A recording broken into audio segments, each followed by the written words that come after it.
Hindi masakit, Daddy. May liver kasi. Kasama yun to.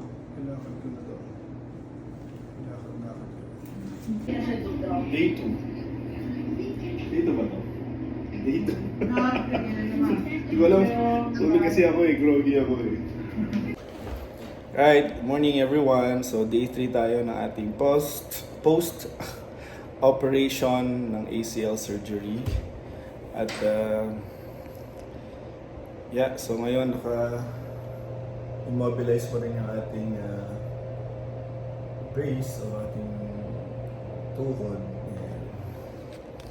So just to give you an idea, last Friday nagpunta kami dito sa Sacred Heart to be admitted, no, at around 4-5 p.m.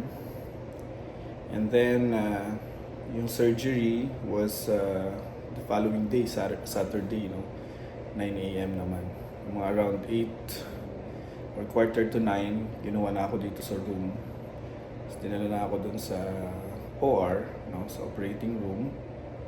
Binigyan ako ng anesthesia, pampatulog. So the whole operation, wala akong naramdaman. As in, tulog, groggy. No? Si Doc Eugene Andrade, binisita pa raw tayo doon sa recovery room. Pero parang may glimpse ako na naalala ng musta siya. Pero hindi ko na totally maalala. Groggy pa ako nun. And then, siguro at around 1 o'clock, around 12, 1 o'clock, binalik na ako dito sa room.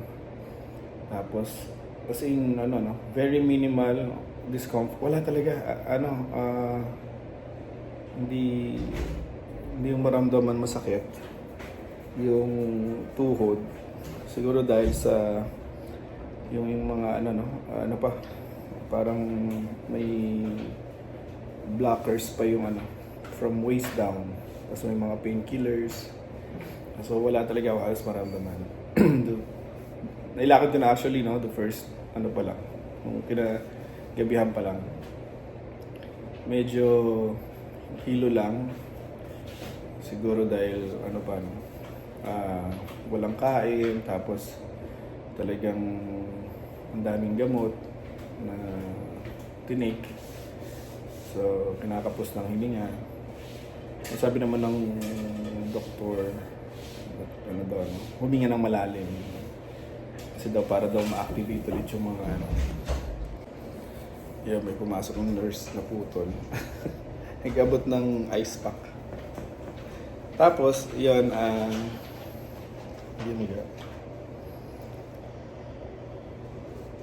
nung tapos na yung mga IV ba tawag doon, mami? Pagka sa IV administered pa yung mga medicine. Ngayon, oral na lang. So medyo matagal yung effect ng gamot.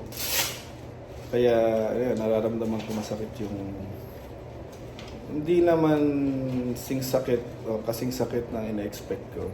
Very tolerable naman. So I'm feeling good on both knees. So ngayon is sa Sacred 1, 2, 3, 4. 4th day na pala, mami, no? 4th day here in Sacred Heart in Angeles. 3rd day post operation ng ACL. So later, you're just waiting for doc na mag-round and mabigyan kami ng clearance.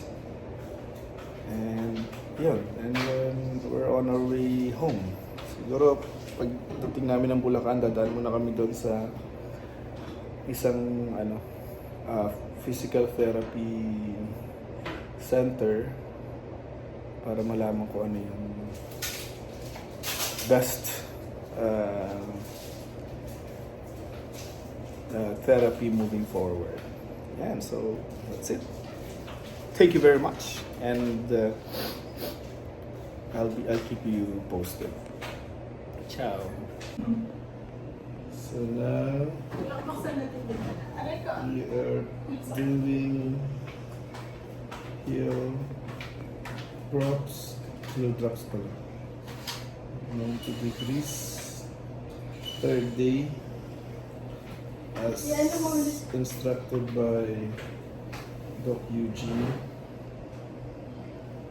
Yeah. So, hanggang 90 lang daw. Very tolerable yung pain talaga. Galing ng pain management ni Doc Eugene.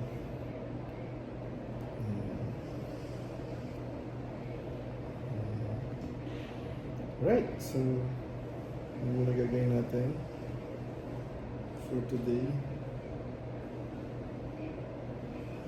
Sunog na 90.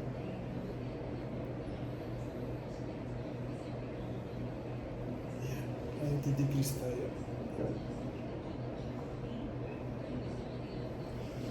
It's good. Mami. Siyempre, ang aking secret weapon. Ang aking X-Factor. Yung wife mo.